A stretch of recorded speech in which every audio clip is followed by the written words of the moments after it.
ត្រូវទៅម៉ែត្រូវទៅអ្នកម៉ែខ្ញុំមិនឲ្យម៉ែទៅទេ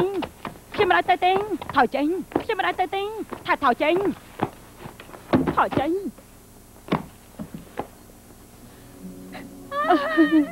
អាយ៉ូ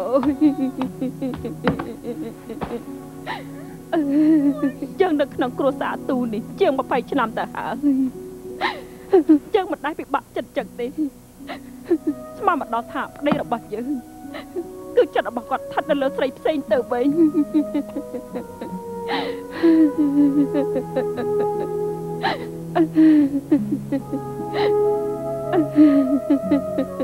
អ្នកម៉ែសូមមកព្យាស្រីដល់ខ្ញុំលើកលែងពុកផងទៅណាតើគេស្មានតែគេនេះជាស្រីស្អីដែរម៉ែជាអ្នកបេបាច់ថែរក្សាខ្ញុំ